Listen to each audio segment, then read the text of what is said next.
Est-ce qu'on peut encore écrire une romance historique qui nous surprend vraiment? Une histoire d'amour en pleine guerre mondiale qui n'aurait pas déjà été racontée 100 fois? Lovely War de Julie Berry répond à cette question avec un pari plutôt risqué, mêler la première guerre mondiale et la mythologie grecque. Néanmoins, derrière un résumé un peu étonnant, ce n'est pas juste un concept original. Ce roman qui mêle amour, ségrégation raciale, traumatisme, musique et résilience semble même aujourd'hui être étudié dans certains lycées américains. Il a reçu de nombreux prix et continue d'émouvoir aussi bien les adolescents que les adultes. Sorti en 2019 en version originale, il vient tout juste d'arriver dans les librairies françaises grâce aux éditions Flammarion. Dans cette vidéo, on va donc se demander, peut-on encore se démarquer avec une romance historique sur un fond de guerre mondiale? Et surtout, comment Lovely War y parvient alors que tant d'autres peinent à se démarquer.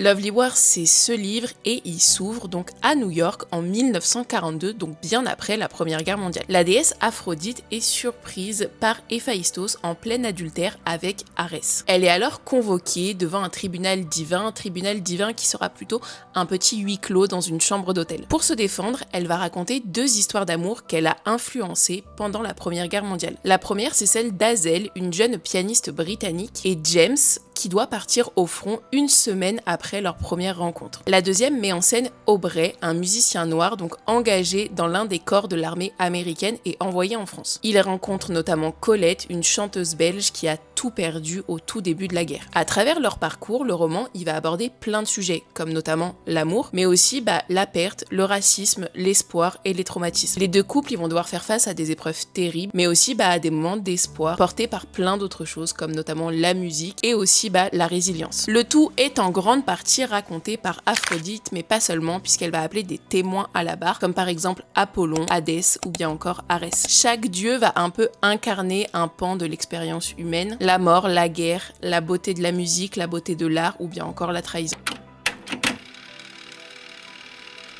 Des romances historiques pendant la guerre, que ce soit l'une des guerres mondiales ou non, il y en a des centaines, je pense. Même si la romance historique semble largement dominée par la régence anglaise, de nombreux romans utilisent encore donc la guerre mondiale, l'une des deux guerres mondiales, en toile de fond. Parmi les plus connus dernièrement, on peut citer La sage-femme d'Auschwitz. C'est un immense best-seller, alors même si c'est pas que une romance, il y a quand même une grosse dimension romantique. Et dans des livres un peu moins surreprésentés mais publiés ces dernières années, on peut citer par exemple La fille du Reich ou bien encore Lettre à Stella. De façon générale, dans les récits, les romances, donc durant la guerre mondiale, on retrouve des tropes assez récurrentes. Amour impossible entre les deux camps ennemis, lettres échangées au front, séparation puis retrouvailles, l'espionnage ou bien encore guérison physique et émotionnelle après le conflit. Ces récits, ils sont puissants, mais ils sont aussi d'une certaine façon très codifiés et devenus malheureusement très communs pour certains. Le genre peut donc vite tomber dans une forme de redondance, que ce soit au niveau du schéma narratif en lui-même ou alors des informations qui sont transmises. Et surtout, ce qu'on peut dire, c'est que c'est quand même très souvent la Seconde Guerre mondiale qui sert de toile de fond.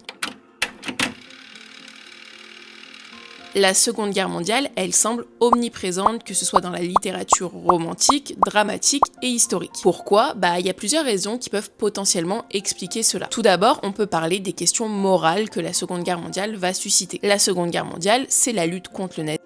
C'est la résistance, c'est des civils qui doivent choisir leur camp, risquer leur vie, protéger plutôt leur famille que le reste de leur entourage, ou potentiellement décider de se sacrifier pour ce qu'ils considèrent être le bien. C'est risquer sa vie, c'est dénoncer ses voisins ou non. Bref, c'est des questions morales qui sont quand même très omniprésentes. Il y a des camps bien définis, il y a une morale tranchée, ça pose pas mal de questions existentielles, et donc cela, ça va faciliter la création d'un conflit fort au sein même d'une intrigue, que ce soit dans la fiction ou comme je vous disais, dans la romance, avec pour la romance un théâtre très propice pour les amours interdits. On peut citer aussi, je pense, La mémoire vivante. Jusque dans les années 2000, des survivants témoignent encore de ce qu'ils ont vécu pendant la Seconde Guerre mondiale. Il y a une proximité émotionnelle avec ces récits, que ce soit dans l'espace public où on a vu beaucoup de témoignages, ou même à l'école c'est très relayé, ou au sein même de sa propre famille, et je pense qu'on est beaucoup à avoir eu des grands-parents qui avaient des histoires à nous raconter au sujet de la Seconde Guerre mondiale. Je parle pour ma génération, peut-être que la génération plus jeune c'était déjà un peu trop loin. On peut parler aussi du choc des interdits. Comme je l'évoquais, la Seconde Guerre mondiale, ça permet aussi de mettre en scène une sorte de transgression de de l'interdit. Et dans la romance particulièrement, l'amour interdit, ça reste une trope ultra populaire. Par contre, je tiens à vous le préciser, comme on est sur un format long, je peux me le permettre, certains auteurs vont aller très loin dans cette logique. L'exemple le plus controversé, c'est le livre For Such a Time de Kate Breslin, publié en 2014. Ce roman, il raconte une romance entre une jeune femme juive déportée et un commandant SS. Il a été nommé pour des prix avant de déclencher une vague d'indignation. Pour moi, c'est là aussi une preuve que le genre, il peut vite basculer dans l'indécence, surtout quand on cherche à faire la course à l'originalité. On va dire que je vous en parle ici parce que c'est un point de vigilance à garder en tête sur notre question de base. Sur le sujet de ce livre spécifiquement, si vous voulez qu'on en reparle à un autre moment, n'hésitez pas à me le dire en commentaire, ça mériterait peut-être de faire une vidéo dédiée, on pourra toujours revenir sur le sujet plus tard.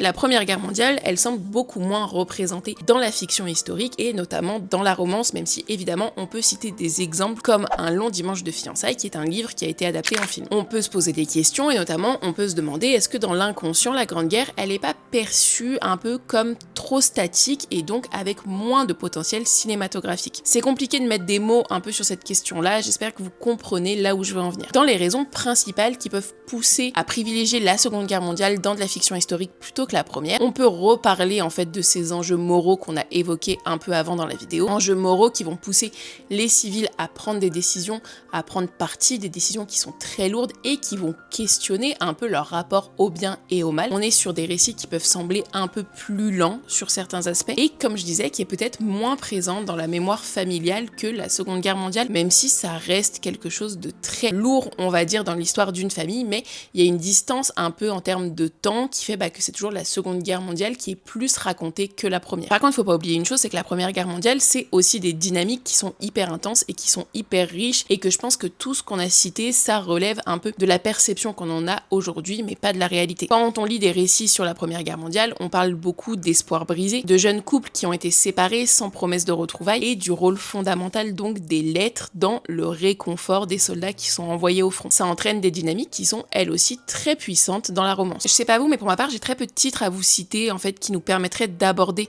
la Première Guerre mondiale dans la fiction et qui nous permettraient d'en apprendre un peu plus par ce biais-là. J'ai en tête ce roman-là qui est 17 ans à jamais, mais je l'ai pas encore lu, donc je pourrais pas vous en parler tout de suite. On y reviendra sûrement plus tard quand j'aurai enfin pris le temps de le lire, mais on va dire que de fait, pour moi, Lovely War s'impose vraiment comme une exception notable si on prend en compte tout ce qu'on vient de dire.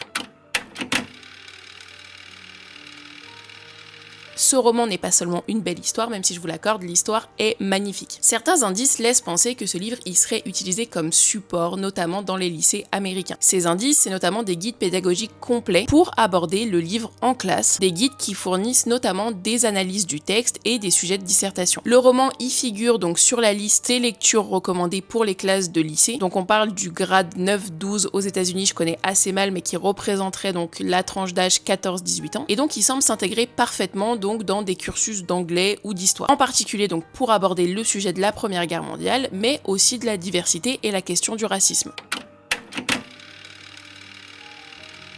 Pour se démarquer dans un genre saturé, la réponse à notre question, c'est peut-être aussi le réalisme du contexte historique qui est proposé. Et ce qui frappe dans Lovely War, c'est concrètement sa précision historique. Je vous donne quelques éléments clés comme ça. Environ 13% des effectifs de l'armée américaine étaient afro-américains. Moins de 11% d'entre eux ont servi dans des unités combattantes. Ils étaient cantonnés dans des unités séparées, mal équipées, peu reconnues, faisaient des tâches subalternes et subissaient des discriminations et violences au front comme à l'arrière. Pour son texte, Julie Berry, elle va s'appuyer sur des sources solides qui sont listées à la fin du livre justement. Elle y propose des lectures complémentaires pour tous les lecteurs et les lectrices qui voudraient approfondir le sujet. On peut dire donc que Lovely War, c'est pas seulement une reconstitution imaginaire, on est vraiment sur un travail de mémoire au travers de ce livre.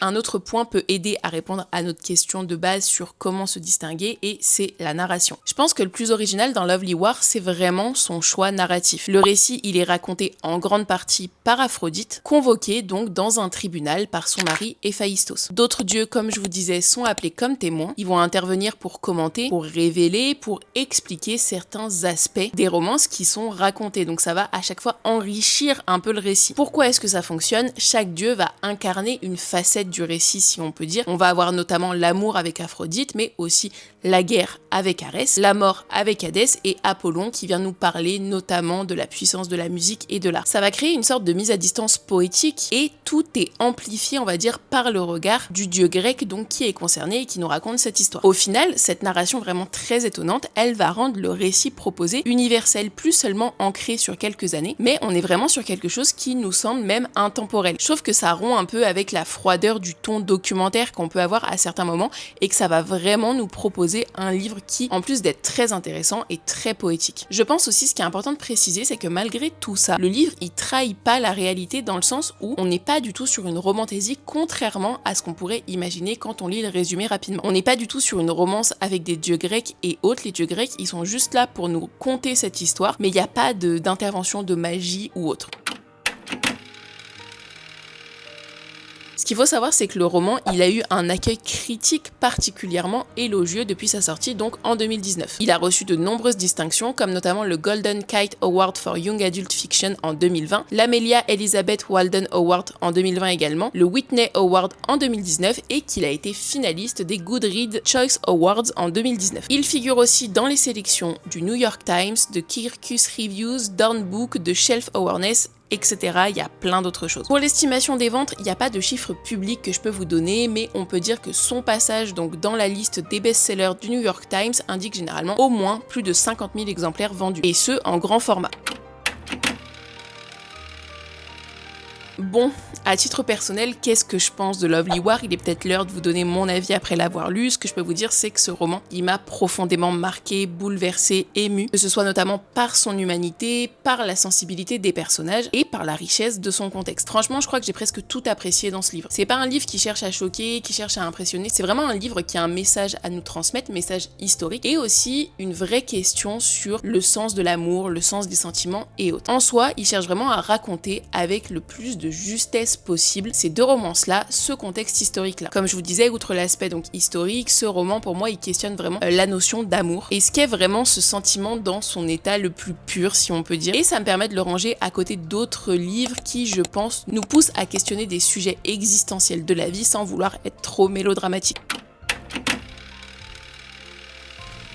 Bon, je pense qu'il est l'heure de revenir à notre question de base, on a déjà pas mal avancé, mais que faut-il faire pour se distinguer dans un genre aussi saturé que la romance historique sur fond de guerre? Premier élément de réponse qu'on n'a pas évoqué, mais c'est peut-être explorer d'autres conflits. Outre la Première Guerre mondiale, on peut citer par exemple Outlander qui a choisi le soulèvement jacobite en 1745. Puis après d'autres conflits que je vais pas évoquer ici parce que je veux pas vous spoiler en fait la suite de la saga. Mais honnêtement, je pense que juste changer de guerre, ça va pas tout faire pour rendre le livre mémorable, si on peut dire, et intéressant. Deuxième point important, assumer le réalisme historique. Les lecteurs, ils veulent du vrai, ils veulent des faits, ils veulent de la cohérence. Un roman bien documenté, c'est un roman qui marque, et c'est pas parce que c'est une romance qu'il faut faire l'impasse sur le réalisme historique, bien au contraire. Je pense qu'on est beaucoup à lire des romances pour apprendre d'autres choses. Comme je dis souvent, la romance, c'est un théâtre, et il y a plein de choses qui peuvent se jouer en fait sur la scène de ce théâtre. Dernier point, oser une narration différente. La voix d'un dieu ou de n'importe qui d'autre, ça peut permettre de se démarquer. Concrètement, on peut dire que la forme va venir sublimer en fait le fond qui nous est proposé. En soi, je pense que Julie Berry, elle a parfaitement su doser son roman. Elle nous propose clairement une histoire en fait qui sort des sentiers battus et qui se démarque de toutes celles qu'on a eu l'habitude de lire sur le même sujet. Alors la réponse, je pense, est oui. Lovely War nous montre bel et bien qu'écrire une romance sur un sujet peut-être déjà vu et revu, tout en se démarquant, est tout à fait possible. Il suffit apparemment donc d'y mettre de la vérité, avec pas mal de réalisme historique, et de l'élégance, si on peut dire, au travers d'une narration qui change de ce qu'on a l'habitude de voir, qui est très peu exploitée dans la littérature actuellement. Ici, on va dire, c'est la petite dose de mythologie en fait qui va venir tout changer. Bon,